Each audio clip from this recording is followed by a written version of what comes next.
So let's talk about the Boeing 737. For decades, this was the plane that basically shrunk the planet. But now, it's sitting right at the heart of a massive crisis that could honestly take down an American icon. And right in the middle of all this chaos, there are these whispers, these rumors of a secret plan to finally build its replacement. And this quote, man, it just nails it. It perfectly captures the trap that Boeing is in. The 737 was their golden goose for so long, but now it's become a cage. So the big question is, what makes replacing a 60-year-old design so ridiculously hard and, as we've seen, so dangerous? Okay, let's dig in. All right, first up, let's get a handle on the crisis that has put Boeing under this intense microscope. You really can't overstate how much of a legend the 737 is. For airlines like Southwest or Ryanair, it wasn't just another plane, it was the entire engine of their business model. For more than half a century, it's been the absolute workhorse of the skies, flying billions of us pretty much everywhere. But then, in just a few short, horrifying years, that incredible legacy was shattered. First, the two fatal 737 MAX crashes.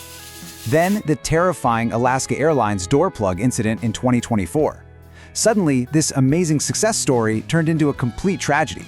And now, with production lines slowed down and regulators breathing down their necks, those rumors of a secret replacement plan with Rolls-Royce? Yeah, they're starting to feel less like a rumor and more like an emergency escape plan. So how on earth did we get here? Well, to really understand what's happening today, you've got to go all the way back to the beginning. Because, believe it or not, a brilliant design choice from the 1960s actually planted the seeds for the disaster we're seeing today. This right here is what some people call the 737's original sin. Back in the 60s, see, a lot of airports didn't have fancy jet bridges. So Boeing designed the 737 to sit super low to the ground. It was genius. It meant you could use built-in stairs, and it made the plane a massive hit. But that one feature, it became a design trap they could never, ever escape. And here's exactly where that trap snapped shut. When Airbus shut up in the 80s with their A320, they weren't worried about built-in stairs. They were thinking about the future. They built their plane to sit higher off the ground. And that one difference gave them a massive advantage. All this extra room to hang bigger, more fuel-efficient engines. As technology got better, the 737 was just stuck. Okay, so this is where the panic really kicks in. Airbus launches its super-efficient A320neo, and airlines go crazy for it. The orders just flood in. Now, at the time, Boeing actually had a revolutionary replacement in the works, this futuristic plane called the Yellowstone Y1. But then, their most loyal customer, American Airlines, places a huge order for the A320neo, and in that moment, Boeing just blinked. They killed their dream project and in a total panic, scrambled to create just one more 737 update. And this was the result of that panic. To fit those huge new engines under the 737's low wings, they had no choice but to shove them forward and up.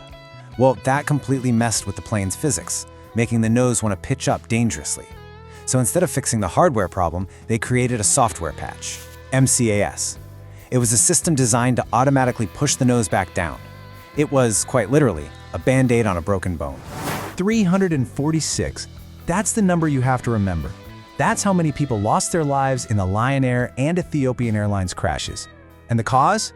That software patch, MCAS, a system most pilots didn't even know existed on their planes. You see, this wasn't just a business decision anymore, it was a fatal compromise. And the real tragedy here is that the Yellowstone Y1, that plane they scrapped, it wasn't a one-time thing. It's actually part of a deeply worrying pattern of abandoned dreams at Boeing. I mean, just look at the latest ghost in Boeing's hangar, the X-66. This was a partnership with NASA, for crying out loud, to build this radical new plane with these incredible, super long, truss-braced wings. It promised this giant leap in fuel efficiency. It was the future, all over again. And, just like Yellowstone, it was quietly put on a shelf. Another dream, just abandoned. So why does Boeing keep getting stuck in this loop? Well, right now they're facing a perfect storm. They're drowning in debt from the MAX crisis, their relationship with regulators is completely broken, their main competitor, Airbus, is absolutely dominating the market, and maybe worst of all, they've got this deep cultural problem. Insiders said the company shifted from being run by engineers to being run by accountants, and they've lost that crucial know-how you need to build a brand new airplane from scratch. So, with all that baggage, where could Boeing possibly go from here? Well, this brings us to the high-stakes race for the future of flight. The race to finally replace the 737 and A320 is on, and it's a battle of two totally different strategies. You've got Airbus, who's all in on radical new engines. I'm talking futuristic open fan designs that look wild, but promise huge fuel savings. Then you've got Boeing.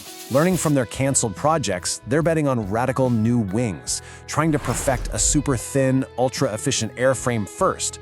Whichever company masters both first, well, they're gonna own the skies for the next 50 years. And look, this whole corporate rivalry, it really matters to all of us. The winner of this race is going to decide whether we hit our critical climate goals. And, on a more personal level, they're going to decide how much you pay for your next plane ticket. This is a race to keep the dream of affordable travel alive for everyone. So, the next time you board a